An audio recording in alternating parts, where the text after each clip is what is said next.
Welcome friends. आज हम अपने विज्ञान की वीडियो में साइंस की वीडियो में मिल रहे हैं और आज मैं आपको प्रोटीन के टेस्ट के बारे में बताने वाला हूं। Test of protein. Take a small quantity of food item of testing if the food you want to best is a solid.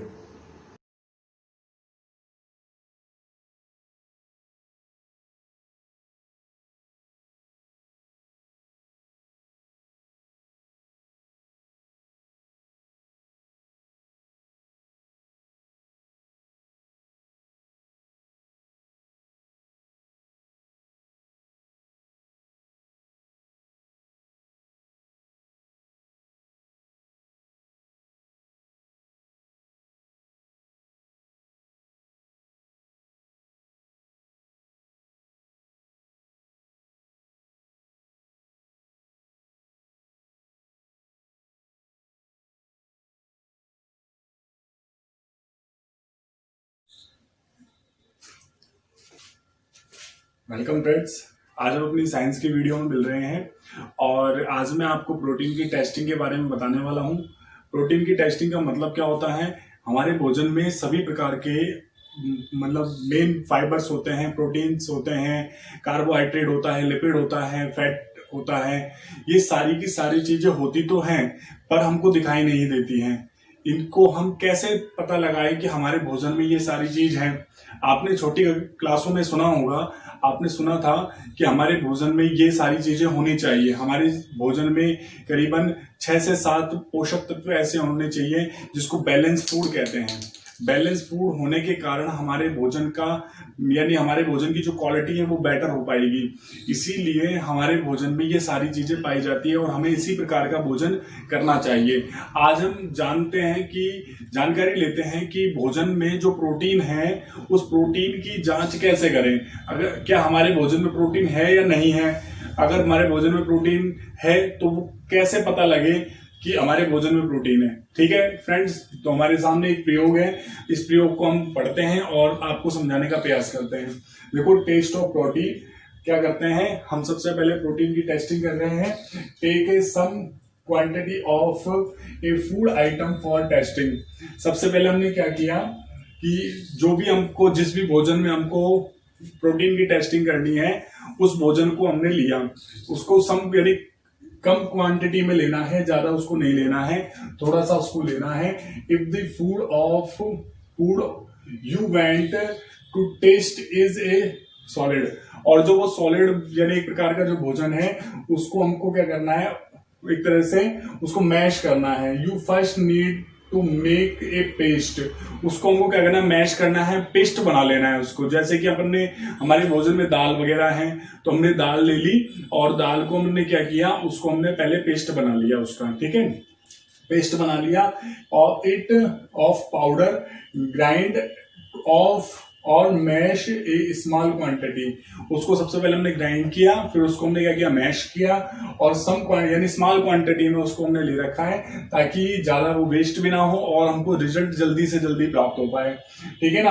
Of the food item, यानी हमने उसको क्या किया, सबसे पहले जिस भी भोजन को, जिस भी फूड में हमको प्रोटीन की टेस्टिंग करनी होती है उस भोजन को हम लेते हैं और उस भोजन में हम क्या करेंगे, उसको थोड़ी सी क्वांटिटी में लेते हैं, फिर उसके बाद उसको मैश करते हैं, ग्राइंड करते हैं और उसका एक पाउडर या पेस्ट बनाते हैं। ठीक है ना। Put some of this in clean test tube, फिर हम उसको किस में डाल देते हैं, एक छोटी सी टेस्ट ट्यूब में डाल देते हैं। किस में डाल देते हैं, छोटी सी टेस्ट ट्यूब में हम उसको डालते हैं। ठीक है फ्रेंड्स, देखिए आज मैं फिर से एक बार बात कर रहा हूं कि आज हम अपने प्रोटीन की टेस्टिंग के बारे में जानकारी ले रहे हैं। और प्रोटीन की जो टेस्टिंग होती है, यानी हमारे शरीर में जो सबसे पहले जो हमको भोजन के रूप में चाहिए होता है उसे हम कहते हैं प्रोटीन। प्रोटीन हमारे शरीर में यानी हमारे शरीर का जो एक तरह से मरम्मत का कार्य करता है, मरम्मत का वर्किंग करता है हमारे शरीर में। और जैसे हमारी कोई भी सेल होती है जो डिस्ट्रॉय हो जाती है, उस सेल को फिर से बनाने का काम भी कौन करता है, प्रोटीन करता है, और कोई भी इस काम को नहीं करता है। ठीक है फ्रेंड्स, देखो मैं आपको इसके बारे में और अधिक बता रहा था। मैंने आपको बोला था कि हमने एक टेस्ट ट्यूब ली है और उस टेस्ट ट्यूब में हमने जो पेस्ट बनाया था उस पेस्ट को हमने इसमें डाल दिया है। और हमने उसमें जब पेस्ट को डाला है तो हमने क्या किया पेस्ट को डाल के, और उसमें हमने क्या किया कि उसको शेक करेंगे। पहले तो पानी डालेंगे उसमें 10 बूंद, और 10 बूंद डाल के उसको पानी में उसको अच्छी तरह से मिलाएंगे।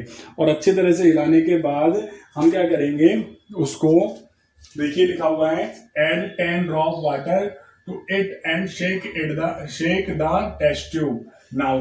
फिर हम क्या करते हैं, वो टेस्ट ट्यूब को तेजी से हिलाते हैं और उसमें जितना भी भोजन होता है वो सारा का सारा पानी में अच्छी तरह से मिल जाता है। ठीक है ना, यूजिंग ए ड्रॉपर की सहायता से आप उनको ये सारा काम करना है। एड टू ड्रॉपर यानी 2 ड्रॉप्स, किसकी 2 बूंदे किसकी डालनी है अपन को एक सॉल्यूशन की डालनी है। 2 बूंद किसकी डालनी है, सॉल्यूशन, और वो सॉल्यूशन किसका है, कॉपर सल्फेट का है, CuSO4। याद रखना है आपको, इसका जो फॉर्मूला है कॉपर सल्फेट का क्या है, CuSO4। ठीक है ना फ्रेंड्स, इसको अपन क्या कहते हैं, ब्लू यानी ब्लू कसीस भी कहते हैं, या फिर नीला थोता कहते हैं इसको। हिंदी लैंग्वेज में, साइंस की लैंग्वेज में क्या बोलते हैं, नीला थोता बोलते हैं इसको। ध्यान रखना है आपको, ब्लू कसीस इसको बोला जाता है, और कॉपर सल्फेट इसमें डाल दिया जाता है। And 10 drops of solution of caustic soda, इसके बाद हमने इसमें क्या डाल दिया है, कास्टिक सोडा इसमें डाल दिया है।